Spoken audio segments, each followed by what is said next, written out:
جس کو اتنا اوور پروٹوکول دیا گیا تو ارشاد ہوگا جب دنیا والے دنیا کے پیچھے مارے مارے پھر رہے تھے، میرے یہ امتی وہ ہیں جو حفاظت قرآن کے لیے فکر کر رہے تھے، جو اشاعت قرآن کی فکر کر رہے تھے۔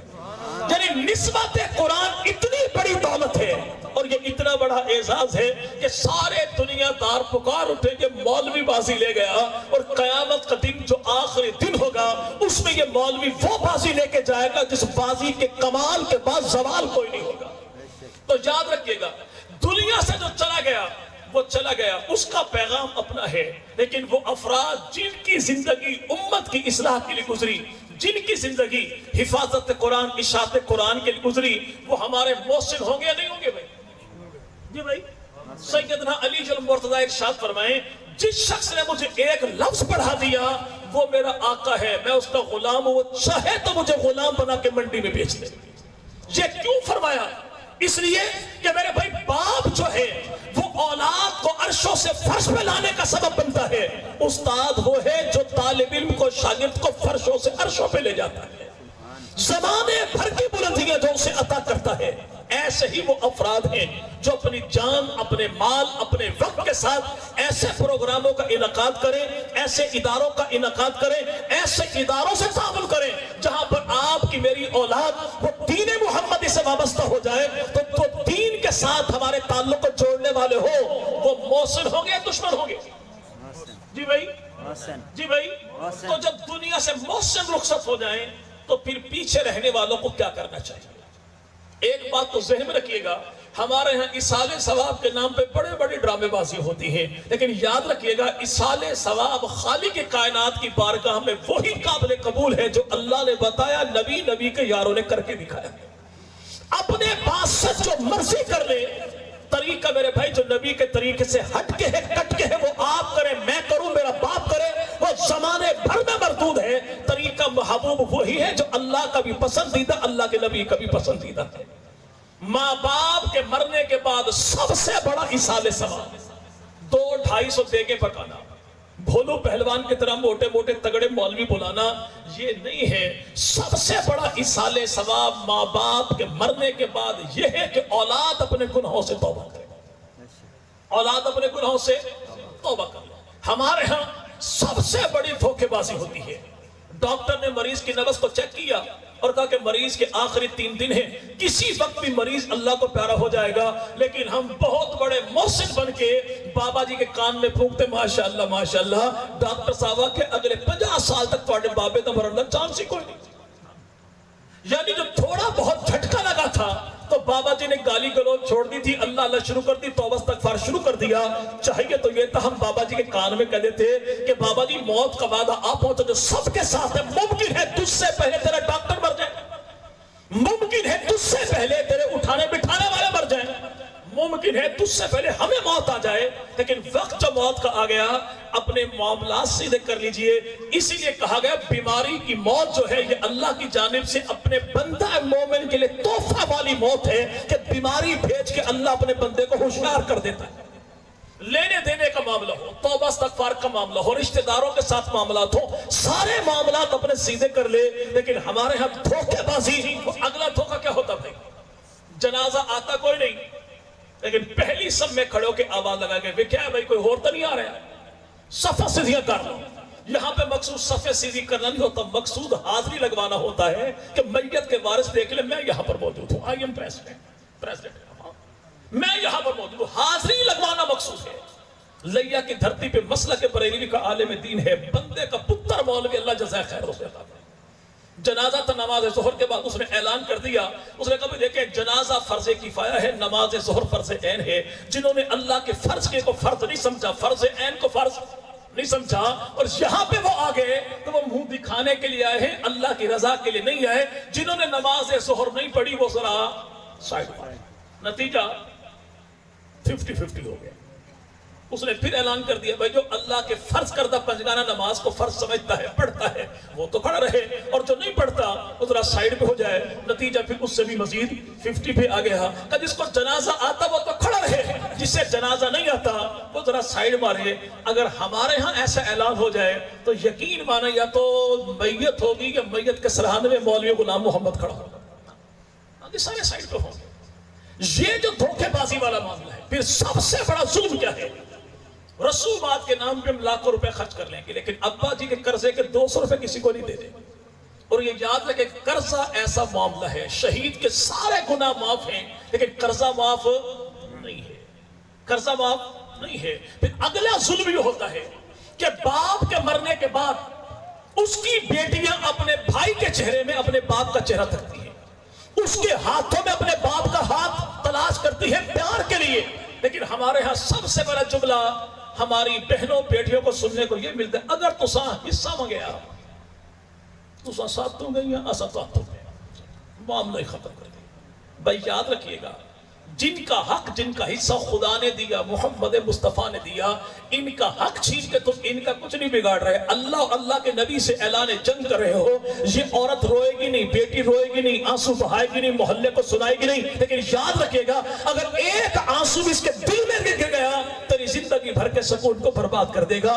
تو خدا کے لیے میرے بھائی رسومات سے بچ کے وہ کام کرنے ہیں جو اللہ نے کہے، نبی پاک محمد رسول اللہ نے کہے۔ اب جب محسنین چلے جائیں تو ہم نے کرنا کیا ہے؟ نبی پاک کے صحابہ کی زندگی سے ہمیں 3 قسم کے اسباق ملتے ہیں۔ امام الانبیاء مدنی کریم صلی اللہ علیہ وسلم کا انتقال ہو گیا، اور محبوب پیغمبر کے صحابہ نبی کے دیوانے کیسے تھے؟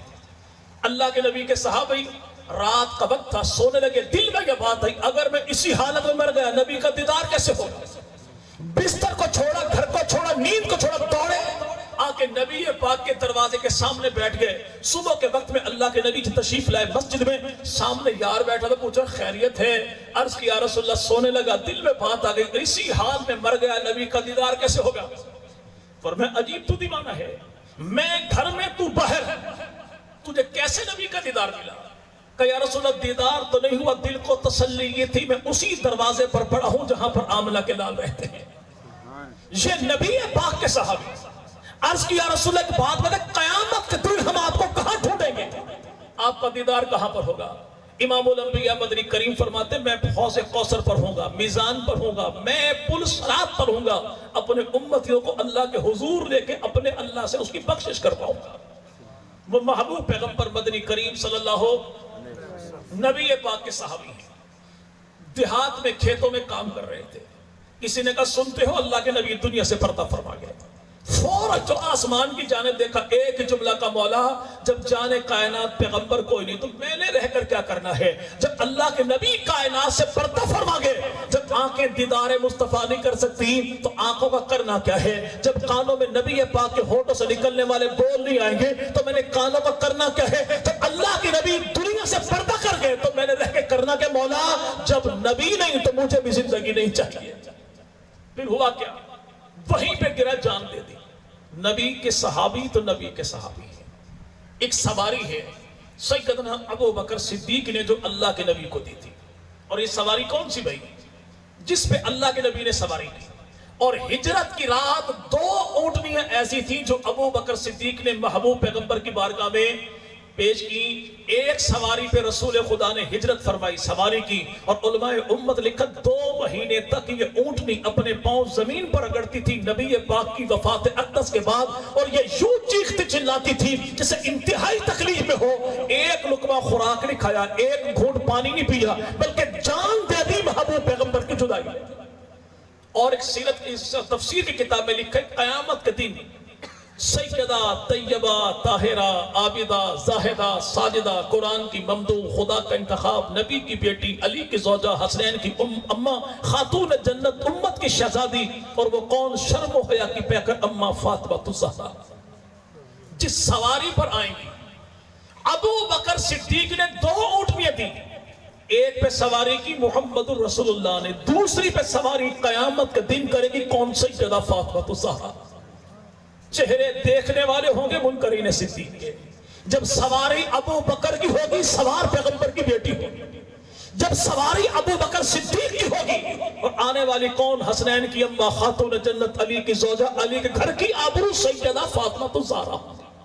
تو دھول چھٹ جائے گی، زمانے کو پتہ لگ جائے گا پیار تھا یا انتشار تھا، دشمنی تھی یا محبت تھی۔